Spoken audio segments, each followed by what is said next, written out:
Merci beaucoup. Merci beaucoup. Je suis Frédéric Maury, je suis rédacteur en chef des pages économiques à Jeune Afrique. Jeune Afrique est l'hebdomadaire de référence sur l'actualité politique, économique et culturelle en Afrique depuis plusieurs dizaines d'années. On est réunis aujourd'hui pour parler du Maroc qui se positionne comme un hub pour l'Afrique. Et avant de présenter nos invités, je vais juste vous faire une petite introduction rapide sur ce sujet-là. Le premier point, c'est pourquoi est-ce qu'aujourd'hui on parle de Maroc hub pour l'Afrique. La première raison, c'est qu'il y a aujourd'hui, et depuis on va dire 5 à 10 ans, un intérêt immense qui est en train de naître pour le continent africain, un intérêt des investisseurs internationaux, un intérêt aussi des entrepreneurs locaux. Et l'Afrique connaît un taux de croissance en moyenne très élevé depuis une dizaine d'années. Et également un potentiel, c'est un continent qui a un potentiel démographique extrêmement important, donc avec beaucoup d'opportunités d'investissement pour les étrangers. Et en même temps, voilà, on parle toujours d'Afrique, on dit le Maroc pour l'Afrique, et l'Afrique c'est 54 pays, avec une diversité et une mosaïque de cultures, de particularités, de densité, de plein de choses extrêmement différentes. Et donc c'est un continent très compliqué à appréhender. Et c'est sans doute là que peut-être le Maroc peut jouer un rôle un peu particulier en tant que pays situé à la fois géographiquement et culturellement entre l'Europe, peut-être même les États-Unis et d'autres zones, et l'Afrique subsaharienne.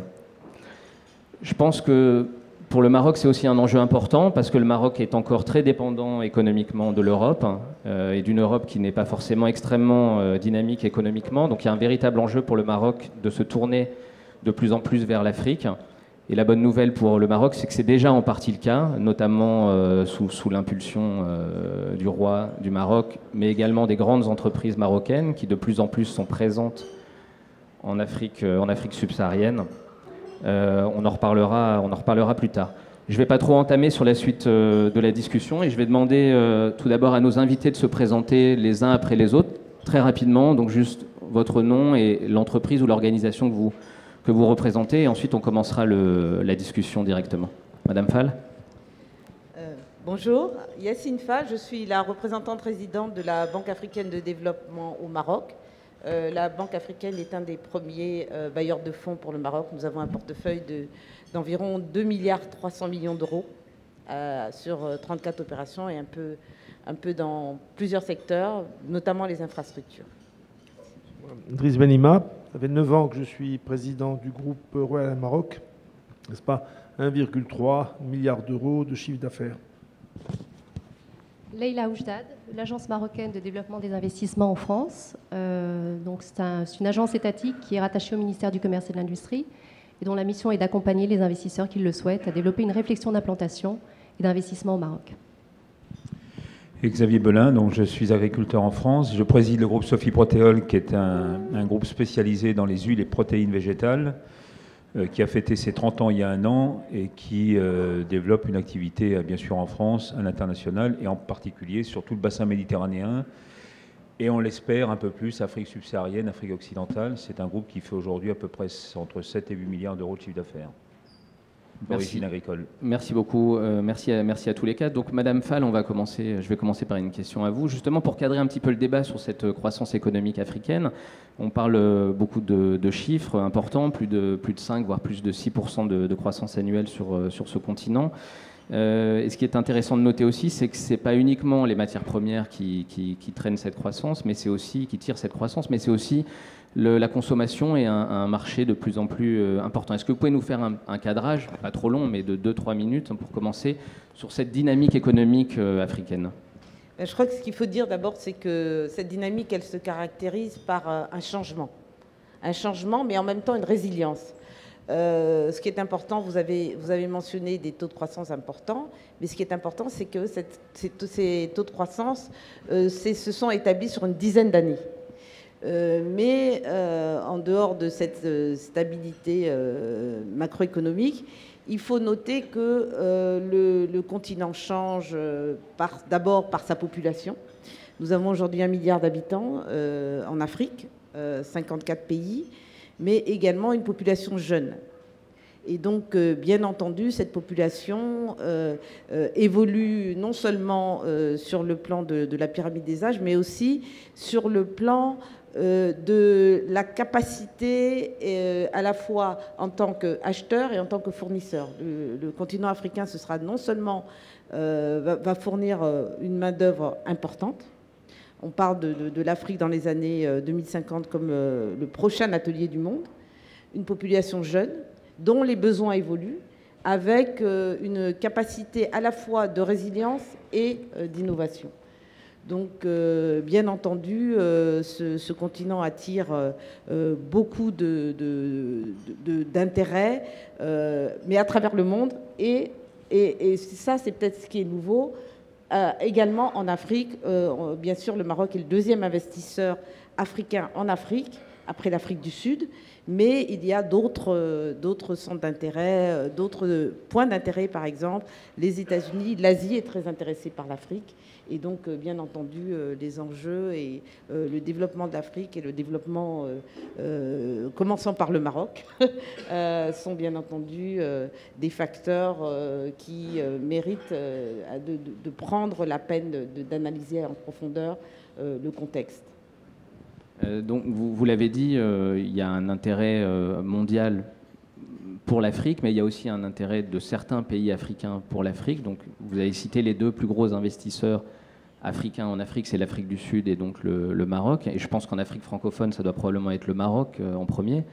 Et donc, c'est une question pour Madame Aoujdad. Peut-être Monsieur Benima aussi aura un point de vue là-dessus, sur l'accélération des investissements marocains en Afrique. Qu'est-ce qu'on peut en dire de quand ça date et pourquoi est-ce qu'on sent quand même une accélération au cours de ces dernières années? Alors, la majorité des stratégies sectorielles qui ont été lancées au Maroc ont débuté en 2008, entre 2008 et 2010, à travers différents secteurs de l'économie marocaine. Donc, il y a différents plans qui ont été développés, comme le plan Rawaj pour le commerce, avec des objectifs clairs en termes de création d'emplois et en termes d'augmentation de PIB. Un plan logement aussi, un plan pour les énergies renouvelables, augmenter la capacité de production locale à hauteur de 40% en termes d'énergie renouvelable dans l'éolien et dans le solaire. Un plan aussi halieutis pour la pêche, un plan Maroc vert pour améliorer donc, le rendement et la productivité agricole marocaine et moderniser évidemment les équipements agricoles.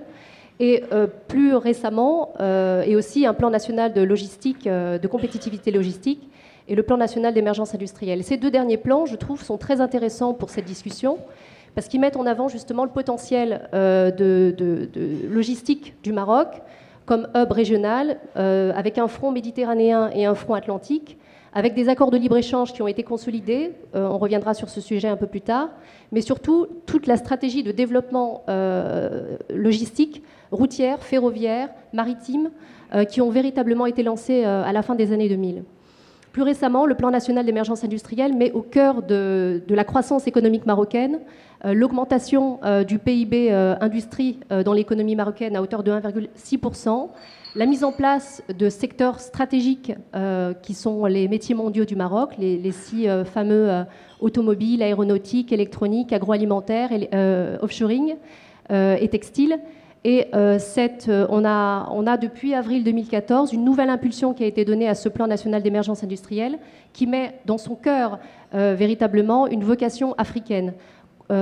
Accélérer évidemment l'industrialisation de l'économie marocaine en augmentant sa participation dans le PIB de 14 à 23%, en créant 500 000 emplois nouveaux, en encourageant la compensation industrielle, donc une intégration plus active, plus proactive des investisseurs étrangers dans l'économie marocaine, à travailler plus avec les PME locales, à moins importer et à plus utiliser les équipements et la fabrication locale. Donc on a une véritable stratégie, une vision claire sur l'accélération et où on veut mener en fait l'économie marocaine d'ici 2020. Et quelle est la place justement du reste de l'Afrique dans ces politiques? Vous avez parlé de l'aspect logistique, c'est ça essentiellement ou... Absolument. Alors évidemment, lorsqu'on regarde les chiffres, il est évident qu'il y a principalement 3 grands marchés pour l'économie marocaine, qui sont le Mali, la Côte d'Ivoire et le Gabon, qui absorbe à peu près 85% des investissements directs marocains. Il y a également des secteurs qui sont très prominents dans ces marchés-là, comme le secteur des banques et des assurances, mais aussi des télécommunications et des services, et enfin la cimenterie. Alors, évidemment, le Maroc utilise sa connectivité logistique pour avoir accès à ces marchés grâce à des réseaux routiers plus performants, grâce aux zones multiflux, aux zones logistiques multiflux, grâce aussi à sa connectivité aérienne, et M. Benima fera état de ce sujet, mais aussi en s'appuyant sur les accords de libre-échange qui sont en cours de validation avec l'Afrique centrale, la CEMAC, et l'Afrique occidentale, l'Afrique de l'Ouest, l'UMOA. Monsieur Benima, vous dirigez une des entreprises marocaines qui justement est le plus tournée vers l'Afrique, il me semble. Il y a aussi Attijari Wafa Bank, dont le président est dans la salle, je crois. Est-ce que vous pouvez nous expliquer, juste pour commencer, pourquoi est-ce qu'il y a cet intérêt des groupes, enfin, en tout cas des grands groupes marocains, je ne sais pas si c'est le cas pour les PME, mais des grands groupes marocains pour le reste de l'Afrique? Bon, il y a une posture politique au plus haut niveau qui tient à sa légitimité des liens historiques entre le Maroc et l'Afrique, en particulier l'Afrique occidentale, mais ça resterait une posture s'il n'y avait pas une dynamique. Et cette dynamique, elle est manifestement économique. Alors quand j'essaye pour cette réunion, c'est de voir quels étaient les facteurs qui peuvent expliquer le succès de cette dynamique, je retrouve la position géographique. Alors on parle de hub aérien. Il y a beaucoup de villes qui ont la prétention d'être un hub entre l'Europe et l'Afrique, mais je crois qu'il faut 3 conditions. Même une 4e. Il faut être sur le bon méridien. C'est le cas de Casablanca, mais ce serait aussi le cas de Nouakchott ou Dakar. Il faut être à la bonne distance, surtout. Parce que nous, notre position nous permet d'utiliser les mêmes avions pour aller le jour en Europe et la nuit en Afrique. Et ceci, malheureusement, nos clients s'en plaignent, fait que le réseau africain de Royal Maroc restera pendant longtemps un réseau de nuit. Et il faut que la destination, Casablanca, soit elle-même un marché. Il n'y aura pas de hub en plein centre du Sahara. La meilleure position géographique au Maroc pour un hub, ce serait Agadir. Malheureusement, Agadir n'est pas assez une destination pour justifier un hub. Il y a deuxièmement, comme le fait que nos marchés, vous avez parlé de la faiblesse, enfin, disons, de la crise de l'économie européenne. Pour d'autres groupes, ça va être le cas. Nous, c'est vrai que l'Open Sky, le traité d'Open Sky entre l'Europe et le Maroc, nous a chassés du marché Maroc-Europe, où nous ne représentons plus que 17%. Et où les plus grandes compagnies, disons, sur le marché marocain touristique sont des compagnies européennes, ce qui a été une volonté du gouvernement. Donc devant un marché Maroc-Europe envahi par les low cost, un marché long courrier nous sommes de plus en plus concurrencés par les géants du Golfe, eh bien le marché africain redevenait une option. Il y a ce qu'on pourrait appeler la créativité forcée. Le Maroc n'a pas de ressources naturelles. Le Marocain, s'il ne se réveille pas tous les matins pour aller travailler, le soir, il ne mange pas. Et cela crée ce que j'appelle, moi, une créativité forcée. Il faut aller chercher les marchés, il faut aller chercher du travail, d'autant plus que nous avons opté pour la mondialisation pour cette même raison, d'être un pays sans ressources naturelles. Et il y a la croissance africaine, effectivement, la croissance africaine qui présente une demande, n'est-ce pas, en matière de transport vers les autres continents, et il n'y avait aucune raison de ne pas aller vers cette croissance africaine. Puis il y a un dernier motif, malheureusement, négatif, eh bien, c'est le blocage maghrébin. Le vrai devenir du Royal Maroc, de Tunisair, d'Air Algérie, c'est de constituer une grande compagnie maghrébine qui pourrait, elle, concurrencer les géants que l'on connaît, qui font notre admiration en Turquie, et pourquoi pas dans le Golfe, et sans avoir besoin de subventions étatiques. Le blocage maghrébin nous empêche d'aller sur notre marché naturel, qui serait celui de l'Afrique du Nord. Ça, c'est les facteurs. Alors si après, je vais quand même donner des dires pour dire que cette réalité est vraiment en marche. Depuis 2006, c'est 16% de croissance de l'offre de Royal Maroc sur les pays africains. Nous sommes aujourd'hui la 2e compagnie arabe en termes d'offres vers l'Afrique, la première étant Emirates. Emirates offre plus de sièges vers l'Afrique qu'au Royal Maroc. Et on retrouve nos compagnies sœurs du Maghreb à la 10e position pour Air Algérie et à la 12e position pour Tunisair. Nous sommes passés de 6 fréquences hebdomadaires en 1997 pour toute l'Afrique subsaharienne. Je parle de 6 fréquences hebdomadaires avec multipoints. Il y avait 8 destinations. Aujourd'hui, nous sommes à 100 fréquences hebdomadaires sur 26 destinations subsahariennes.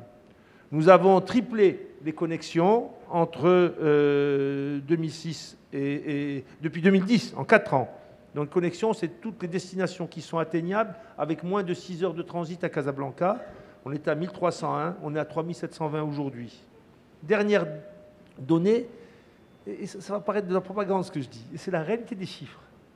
Depuis la dernière visite de Sa Majesté en Afrique, les pays concernés par la visite royale ont connu une augmentation de 26% du trafic de ces pays vers le Maroc, pas vers la connexion. Nous sommes une compagnie, en fait, le vrai marché du Royaume Maroc en Afrique, ce n'est pas le Maroc, c'est le reste du monde. La connexion ne représente qu'un petit tiers, n'est-ce pas? Et ceci est, je dirais, spectaculaire. Les visites royales en Afrique, eh bien, nous avons connu un bond spectaculaire des destinations vers le Maroc. Troisième point, si vous permettez, que je voudrais dire, c'est notre posture. Alors, nous avons décidé, nous avons pris comme slogan maintenant les ailes du Maroc naturellement africaines, ce qui fait dire à certains, si on l'était vraiment, on n'aurait pas besoin de le dire. C'est vrai, voilà, Maroc naturellement marocaine, on ne verrait pas trop qu'est-ce que ça apporte comme message. Mais en fait, moi je veux dire, oui, on était déjà africain, mais on sait bien de le dire aux autres. C'est pour ça qu'on dit naturellement africaine. Nous avons choisi de nous insérer dans le tissu ouest-africain en choisissant la culture, pas le développement durable, pas les forums économiques, pas les énergies nouvelles, pas l'humanitaire, la culture. Et nous sommes devenus, et je remercie les compagnies qui ne l'avaient pas fait avant nous, nous sommes devenus transporteurs officiels du FESPACO, Festival panafricain de cinéma de Ouagadougou, du marché de l'art des spectacles d'Abidjan et de la Biennale de Dakar. Et nous ouvrons, enfin cette possibilité est ouverte à toutes les manifestations culturelles d'importance du continent, en particulier de l'Ouest africain. On a pris une autre décision pour montrer notre africanité, c'est ouvrir notre personnel aux jeunes gens d'origine subsaharienne. Et l'objectif, c'est d'avoir 20% avant la fin de l'année, on va dire 2015. On est déjà à plus de 100. Bon, il faudra arriver à 200. Et nous avons déjà recruté quelque chose comme 80 hôtesses et stewards sénégalais. Et pour la proximité culturelle dont parlait M. Kettani, je voudrais donner un exemple. Alors, on les a fait venir, on les a mis à l'hôtel, on les forme, on les prend en charge, et on leur donne une petite bourse, pas très importante. Et j'ai appris que sur cette petite bourse, ils envoyaient de l'argent à leur famille dans leur pays d'origine. Et ça, c'est un phénomène marocain.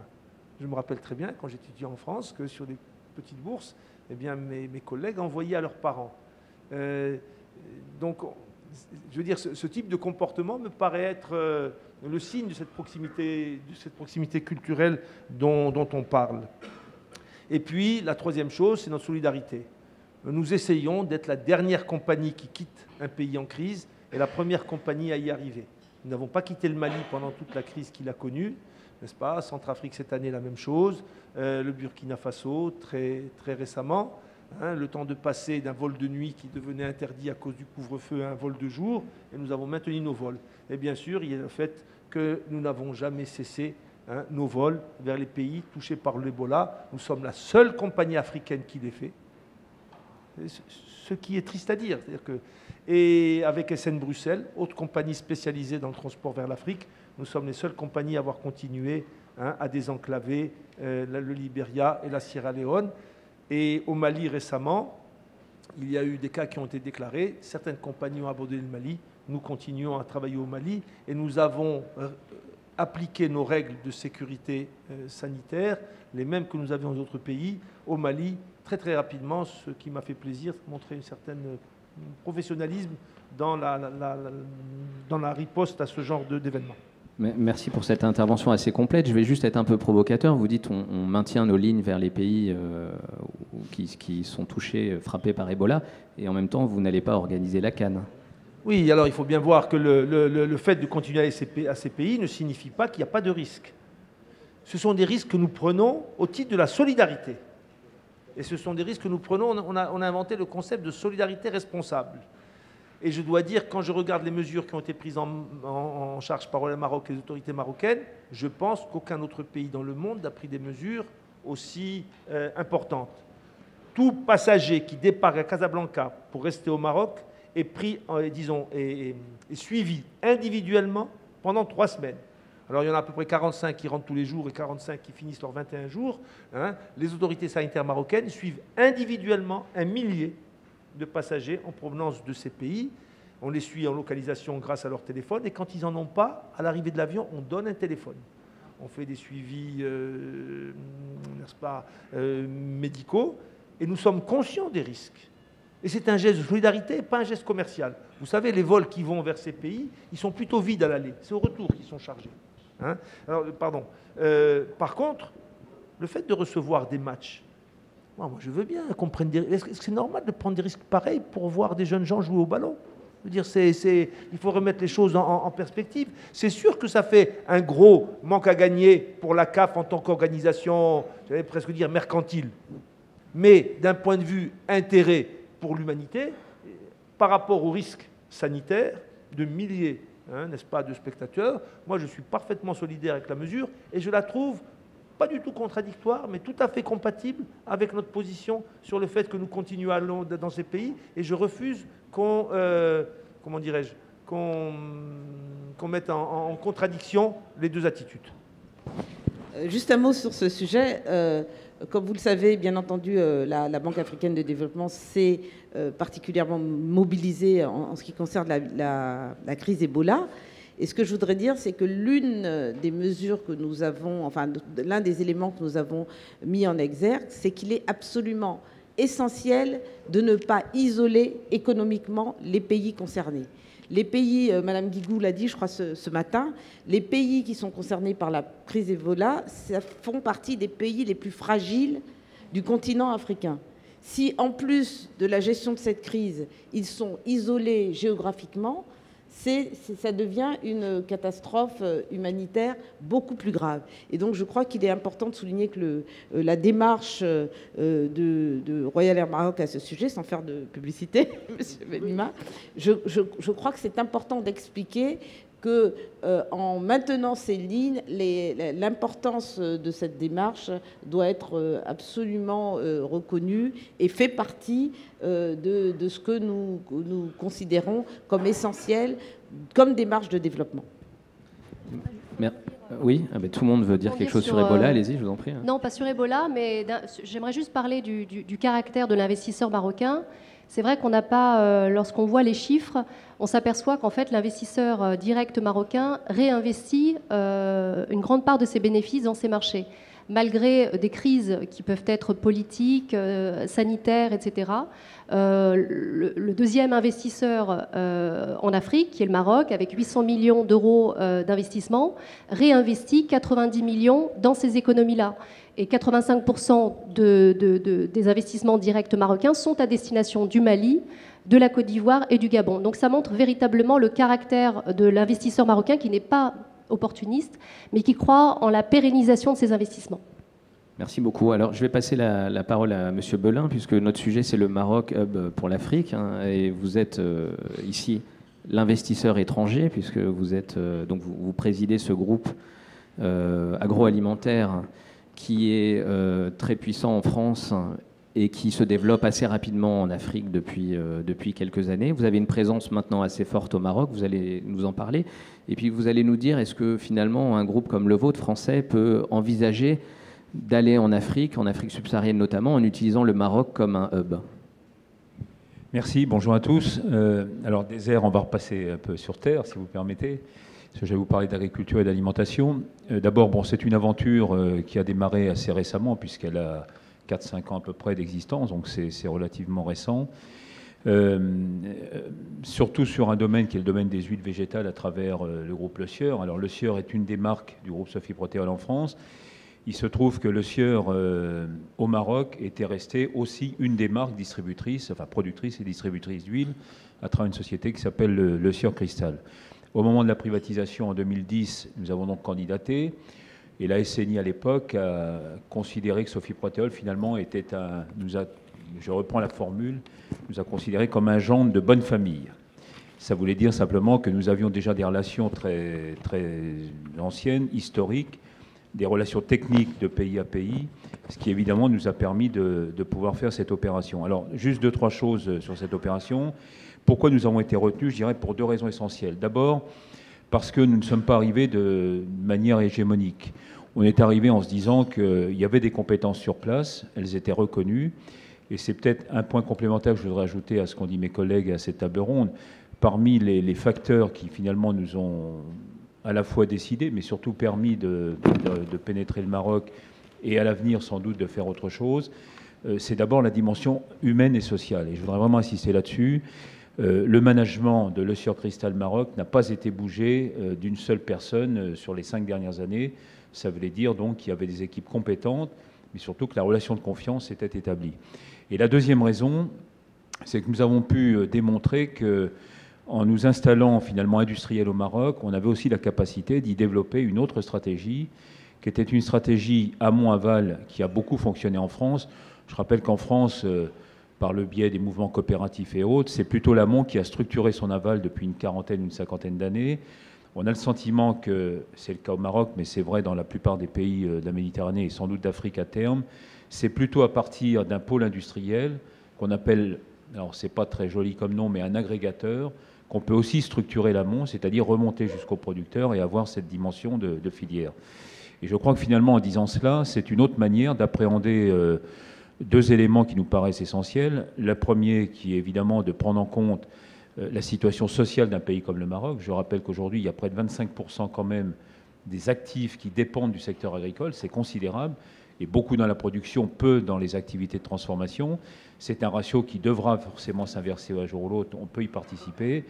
La deuxième raison étant que on voit bien aujourd'hui que par rapport au concept des années 80 à 2000, où finalement les grandes institutions, je parle de la Banque mondiale, du FMI, nous avaient un peu tous convaincus que finalement, en matière d'alimentation, on aurait des grands pays producteurs dans le monde, très compétitifs, plutôt dans l'hémisphère nord d'ailleurs, hein, évidemment. Alors, j'y rajoute l'Amérique latine en particulier, mais plutôt hémisphère nord, qui nourrirait finalement l'ensemble du monde. Ce concept-là est mort, il est enterré.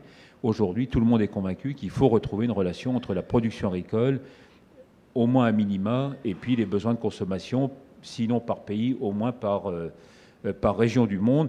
Et pour le coup, quand on regarde la situation, évidemment, du Maghreb, mais j'y rajouterai le Proche Moyen-Orient, évidemment, une grande partie de l'Afrique, les besoins alimentaires sont colossaux. La démographie, vous savez ce qu'elle est, elle est quand même croissante. Des populations jeunes qui ont à la fois besoin de se nourrir, mais qui ont aussi besoin d'emploi. Et donc, on voit bien que tout ça est assez lié. Alors, pour répondre à votre question très précisément, ce que nous envisageons, nous, aujourd'hui, et ça a déjà démarré, c'est d'une part de faire de cette société l'Eusure Cristal d'abord un acteur de la région.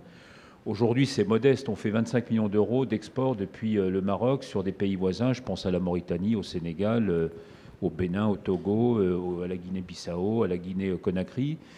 On peut faire beaucoup mieux. Donc ce sont des marchés évidemment en devenir. Mais au-delà de ça, ce que nous espérons, et je pense que c'est là-dessus que nous allons marquer maintenant un effort considérable, c'est de faire vraiment du Maroc. Mais ça pourrait être le cas, puisqu'on a des amis algériens dans la salle et des amis tunisiens. Je le dis aussi pour l'Algérie et la Tunisie. C'est de faire vraiment de ces pays des bases et des supports à la fois en termes de back-office, de logistique, ça a été très bien dit tout à l'heure, mais aussi, j'allais dire, d'excellence opérationnelle pour pouvoir, à partir en particulier du Maroc, avoir une stratégie de développement au sud. Alors quand on dit au sud, quand on est au Maroc, on pense beaucoup plus évidemment à l'Afrique occidentale. Mais je vois par exemple que, je citais le Sénégal qui est un très bon exemple. Le Sénégal a des ressources propres évidentes, mais le Sénégal a aussi besoin d'un support opérationnel, logistique. Nous sommes convaincus que le Maroc peut y jouer un rôle très important. J'ajoute que si dans le domaine des infrastructures, et là, bon, projetons-nous quand même à 20-25 ans, si demain nous ouvrons un certain nombre de routes vers le sud, alors ça veut dire qu'on recrée une vraie dynamique régionale au sens, pardonnez-moi du terme, mais j'allais dire au sens OMC du terme. Pourquoi je vous dis ça? Parce que nous sommes convaincus, nous en tout cas dans le monde agricole et dans le monde agroalimentaire, que la vision justement bipolaire, hein, au fond de relations commerciales à la fois complètement ouvertes, mais peut-être bilatérales comme on les vit aujourd'hui par exemple avec le Canada ou les États-Unis quand on est européen, Nous avons tout intérêt, nous au contraire, sans doute, à consolider, quand on est européen, une relation forte avec le bassin méditerranéen, l'Afrique occidentale et l'Afrique subsaharienne. Nous pensons que ce grand sous-ensemble, aujourd'hui, a sa cohérence, je dirais pour 2 raisons essentielles. La première, c'est que nous sommes plutôt des populations vieillissantes au nord, j'entends au nord de la Méditerranée, jeunes au sud, que deuxièmement, le déficit alimentaire au sud, quoi qu'on en dise et quoi qu'on fasse, restera quand même un sujet de préoccupation. Des questions comme les ressources naturelles, comme l'accès à l'eau, comme l'accès aux technologies, nous rapprochent de plus en plus. Et puis, je dirais fondamentalement, je termine là-dessus, puisqu'on est au petit déjeuner ce matin, ça, c'est un point qu'on traite assez peu, mais qui, personnellement, me motive énormément. Je pense que ce qui nous rapproche entre, au moins, l'Europe du Sud, je pense à des pays comme la France, l'Italie, l'Espagne, la Grèce, etc., et le sud de la Méditerranée en particulier, c'est au fond cette culture et cette identité alimentaire. Et ce que nous devons absolument préserver dans cette relation, au-delà des aspects commerciaux, industriels et stratégiques, c'est la capacité de défendre à nouveau, avec beaucoup de force et de pugnacité, l'idée que ce modèle alimentaire ne peut pas être, au fond, banalisé à travers un système normatif mondial, mais que c'est peut-être l'occasion qui nous est donnée aussi de nous renforcer avec ces 2 rives de la Méditerranée qui peuvent jouer un rôle majeur en matière d'alimentation. Merci beaucoup. Je vais demander à la salle de commencer à préparer ces éventuelles questions, puisqu'on aura une vingtaine de minutes pour débattre. Et donc, je vous laisse 2-3 minutes pour les préparer, parce que j'en ai encore une petite pour Madame Fall. On a parlé là d'agroalimentaire, mais est-ce qu'il y a des secteurs en particulier sur lesquels il peut y avoir une complémentarité évidente entre, on va dire, Maroc-Afrique ou Europe-Maroc-Afrique ? Écoutez, moi, je vais parler d'un secteur dont on ne parle pas beaucoup, à part, bien sûr, le secteur bancaire classique, mais le secteur financier. Je crois que vous avez un panel cet après-midi. Aujourd'hui, les investissements financiers à travers les mécanismes financiers nouveaux nous paraissent être absolument essentiels. Aujourd'hui, le marché le plus important en Afrique, c'est de pouvoir... ce sont les infrastructures.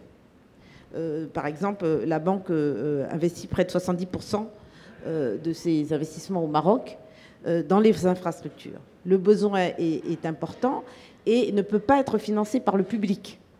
Donc, bien entendu, il y a des grands projets qui sont essentiels. On parlait des routes. Nous allons, par exemple, financer la route transsaharienne qui sera essentielle, mais pas seulement sur un plan économique, sur le plan de la sécurité. Là où il y a une route, vous instaurez la sécurité. Dans le domaine de l'énergie, dans le domaine également de l'eau et de l'assainissement, il y a des besoins en infrastructure qui sont évalués à peu près aujourd'hui à 50 milliards de dollars. 50 milliards, 100 milliards de besoins, 50 milliards qui sont déjà disponibles, 50 milliards qu'il faut investir aujourd'hui. Ça veut dire que, et ça ne peut pas se faire uniquement par les mécanismes financiers classiques, mais par les mécanismes internationaux et les fonds d'investissement internationaux. Aujourd'hui, s'intéressent à l'Afrique. Ce n'est plus le continent de l'aide.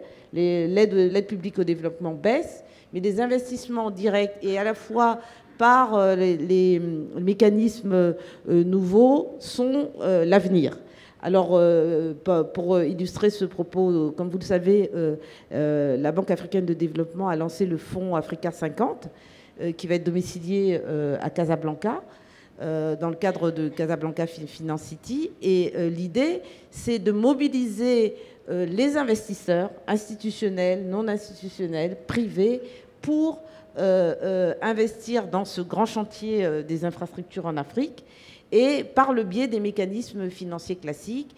Et c'est pour ça que nous, la Banque africaine de développement, a depuis plusieurs années investi dans l'établissement d'un secteur financier au Maroc extrêmement solide, mais pas seulement encore à travers les établissements bancaires, mais surtout à travers l'établissement d'un cadre de gouvernance du secteur financier et des marchés financiers importants, et également à travers mais là, à travers le système bancaire classique, de pouvoir financer les PME qui vont servir la sous-traitance des grandes entreprises qui sont généralement celles qui interviennent dans le cadre de la construction des grandes infrastructures. Merci beaucoup. Donc si on peut avoir un micro dans la salle, je ne sais pas s'il y en a un. Voilà. Et le monsieur vous me permettez de rajouter un tout petit mot sur ce point-là. Allez-y. Juste pour dire, bon, j'entends ce que dit Mme Fall, il ne faudra pas oublier quand même justement le secteur agricole et agroalimentaire. Je note que depuis une vingtaine d'années, les moyens consacrés au développement et au soutien justement à l'investissement dans la partie amont agricole ont fondu. C'était en gros 20% de l'aide internationale il y a 20-25 ans, c'est passé à 4% aujourd'hui, c'est trop faible. Et le deuxième souci que nous avons souvent, c'est que la maille de l'intervention est trop importante pour soutenir des projets locaux. Et je pense qu'en particulier, quand on a des programmes à 10, 20, 50 millions d'euros ou 50 millions de dollars, c'est souvent trop important par rapport à la maille, enfin, ou par rapport aux besoins finalement des investisseurs agricoles locaux. Je me permets de rajouter ça parce que c'est un point pour nous très important. Est-ce que vous pouvez vous présenter juste au début ? Oui, je suis Farida Moa, je suis journaliste. Je voulais actuellement, avec Sibn Moussa à l'ambassade, je voulais juste m'adresser à Sibn Lima parce que quand il a parlé de créativité forcée, ça m'a rappelé un souvenir et puis un clin d'œil outre-tombe. Et pour rappeler qu'au-delà des vicissitudes politiques avec le Maghreb, nous avons toujours ce Maghreb à cœur. Et ce mot de créativité forcée, c'était Mohamed Boudiaf, qui l'avait utilisé, parce que vous savez, il a vécu pendant 40 ans à Kénitra. Et chaque matin, donc, il avait une briqueterie. Et chaque matin, il se levait, donc, tout à fait des premières heures. Et donc, il traversait ce qu'on appelait le Mouakaf pour voir un petit peu les différents métiers. Vous savez, matelassier, peintre, etc. Et il disait, le peuple marocain il avait une grande admiration pour le peuple marocain pour dire qu'il avait une très grande endurance et que chaque jour que le bon Dieu faisait, il fallait une créativité forcée. Donc, ça m'a rappelé un peu ce mot. Cédric, moi je voulais vous poser une question. Est-ce qu'au-delà du partenariat que la RAM avait fait avec le Sénégal et les leçons que vous aviez tirées donc, de ce partenariat, est-ce que vous envisagez aujourd'hui d'autres partenariats avec d'autres compagnies aériennes africaines? Voilà, c'était ma question. Merci. Oui, d'abord, nous Marocains, nous sommes porteurs d'une doctrine sur l'aérien. Nous croyons à l'open sky, même si ça menace les compagnies nationales. Nous croyons aussi à l'impossibilité de créer une compagnie trop petite. Et donc, en Afrique occidentale, il n'y a de place que pour une compagnie panafricaine sur le marché intra-africain. Le marché entre l'Afrique et le reste du monde, il y a beaucoup de gens qui le font. Il y a nous, mais il y a toutes les grandes compagnies le font. Et la demande est bien dotée. Par contre, la croissance africaine appelle une demande sur le marché intra-africain, la liaison entre les villes africaines. Et aujourd'hui, ça n'est pas bien desservi. Il y a des problèmes de fiabilité, il y a des problèmes de densité, il y a des problèmes de prix. Rendez-vous compte que Niamey-Abidjan est vendu par les compagnies africaines au prix où nous vendons Niamey-Paris par Casablanca. Hein? Et là, nous avons une proposition pour la création d'une compagnie panafricaine dont le break-even, le point mort, serait autour de 15 avions. Et nous disons, entre 0 et 15 avions, nous pouvons, nous, Royal Maroc, apporter notre réseau d'avions. Mais au fur et à mesure que je fais cette proposition, je m'aperçois qu'elle tombe sur des réticences d'ordre politique importantes. C'est-à-dire aujourd'hui, on n'est pas prêt à recréer Air Afrique, ou quand les gens veulent recréer quelque chose qui ressemble à Air Afrique, ils partent de l'idée de démarrer avec 1 avion, 2 avions, 3 avions. C'est voué à l'échec. Nous, Marocains, nous ne croyons pas. Il y a un troisième volet du marché africain qui est important, c'est le marché domestique. Et lui, dans le monde entier, il est subventionné, y compris au Maroc. Et c'est peut-être l'équation la plus difficile à faire. Sur le marché intra-africain, nous avons des propositions très sérieuses, je pense, très réalistes, et qui tiennent compte de notre expérience, parce qu'on a été élevé à la dure, et notre participation dans une compagnie nationale sénégalaise nous a quand même coûté quelque chose comme 40 millions d'euros, hein, et on n'est pas prêt à recommencer. Ce projet de compagnie panafricaine dont vous parlez, c'est un projet qui serait à capitaux publics ou à capitaux privés? En fait, on n'a pas besoin réellement de capitaux. L'idée simplement, c'est d'avoir des droits de trafic et de partager les bénéfices de ce réseau avec les pays partenaires au début. Donc on aurait des avions qui feraient un Conakry-Dakar ou un Conakry-Abidjan avec des fees, des redevances payées à une structure locale du fait qu'on anime ce réseau, qui lui n'aurait besoin de rien puisqu'on a les centres d'entretien à Casablanca, on a un réseau commercial très dense en Afrique et ainsi de suite. Et au fur et à mesure que ce réseau s'étoffe et qu'il correspond à un nombre d'avions de plus en plus grand, à un moment, on passe à la création d'une compagnie aérienne basée, pourquoi pas, au Maroc, bénéficiant du statut de Casablanca Finance Inter, propriété des États ou des entités nationales africaines, n'est-ce pas? Mais il y a un passage entre 0 et 15 avions qui est très difficile à jouer, qui fait qu'aujourd'hui, l'Afrique est le lieu de petites compagnies trop petites, protégées par un malthusianisme économique et une protection des droits de trafic aérien qui est à l'encontre des intérêts du citoyen. Et j'arrête pas de dire, parce que moi je l'ai été, un ministre du Transport, avant d'être ministre des Transporteurs, il doit se considérer ministre des Transportés. Et ceci veut dire une énorme libéralisation et puis l'acceptation que tous les pays au monde, et en Europe il n'y en a plus beaucoup des pays qui ont des compagnies nationales. Alors pourquoi est-ce que la Suisse n'aurait plus de compagnie nationale, ou la Belgique, ou même l'Espagne, qui vient de l'aliéner à British Airways, et que chaque État, chacun des 54 pays d'Afrique aurait légitimement une compagnie nationale? En fait, quand les marchés sont trop petits, eh bien c'est les citoyens qui en payent le prix, les passagers, et l'absence d'un réseau qui réponde réellement à la demande.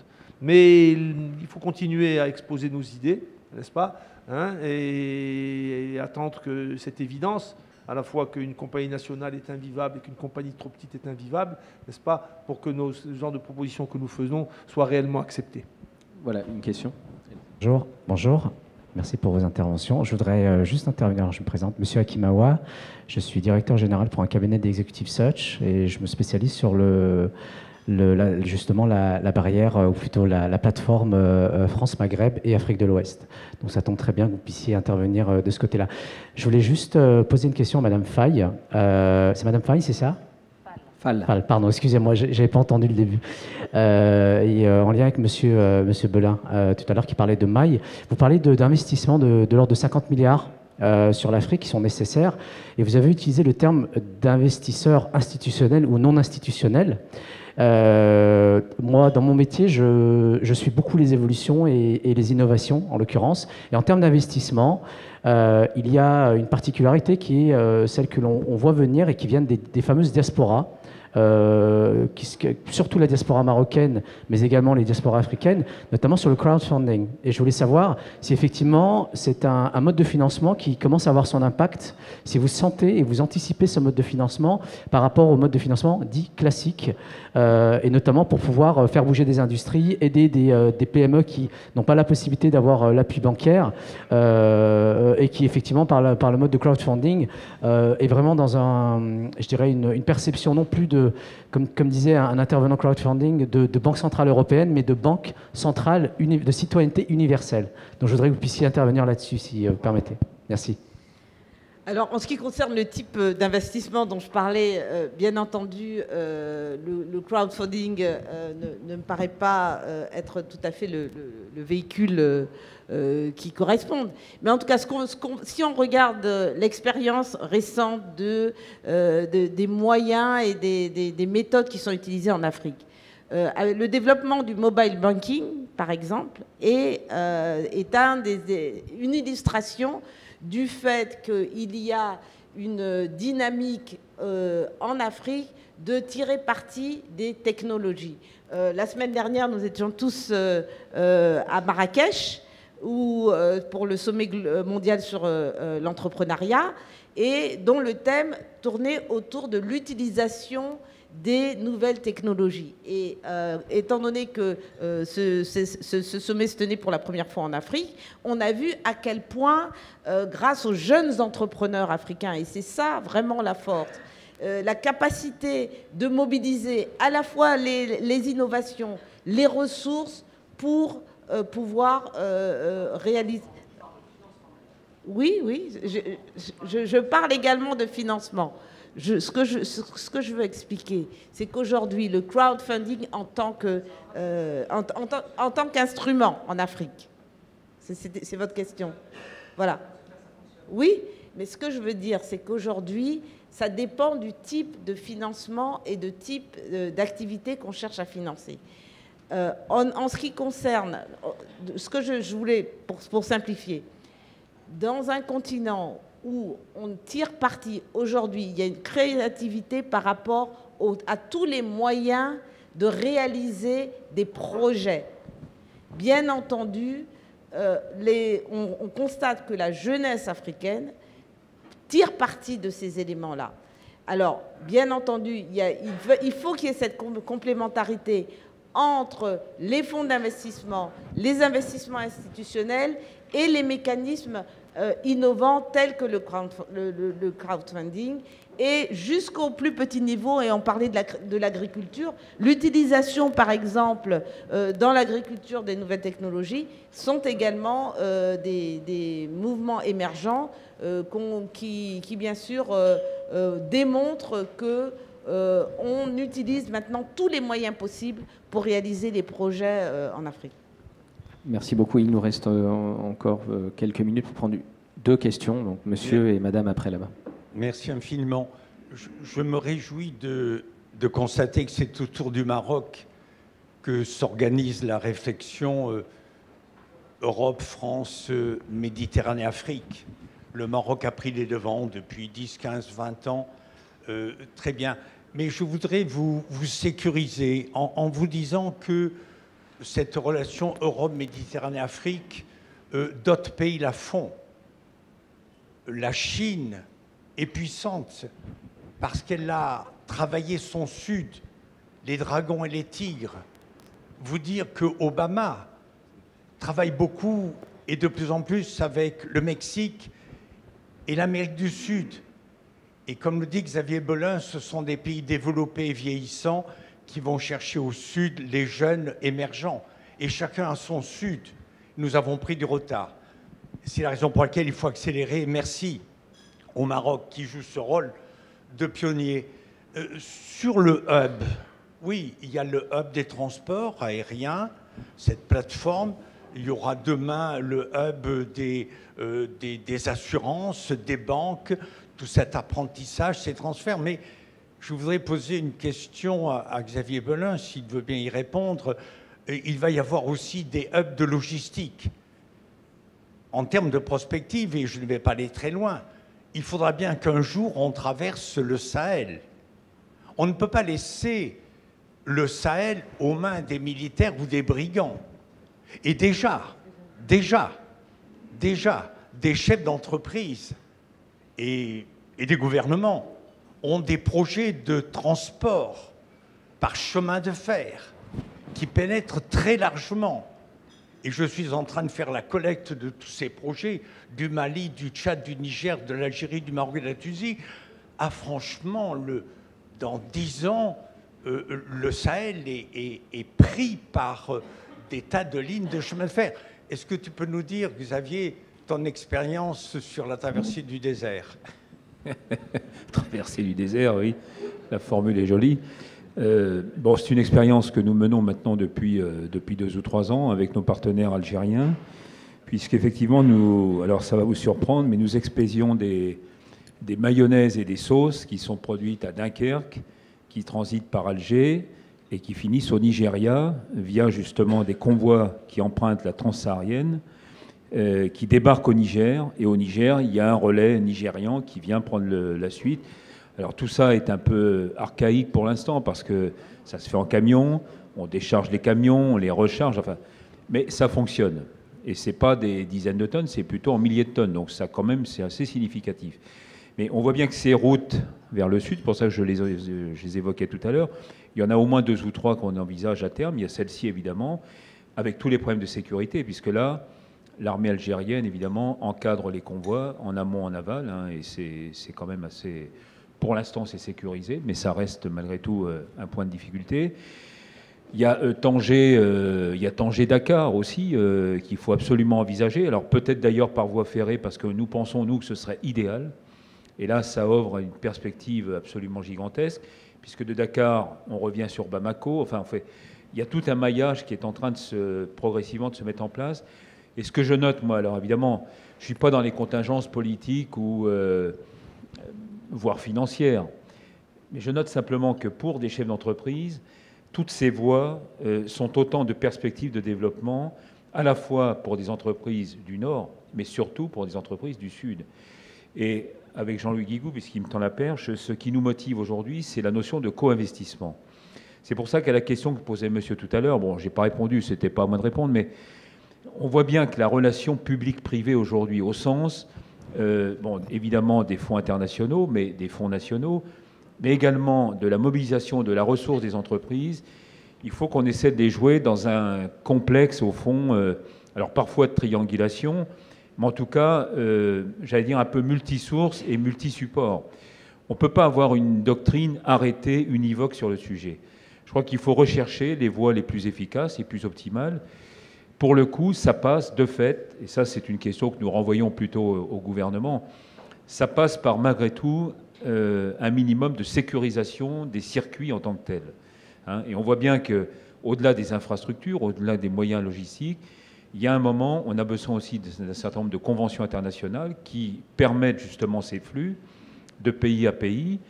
Moi, je rêve, par exemple, alors je vous dis ça de manière tout à fait détendue, ici, on est entre amis, moi, je rêve évidemment d'une relation sud-sud beaucoup plus, comment dire, enfin, mieux dimensionnée, plus efficace que ce qu'elle n'est aujourd'hui.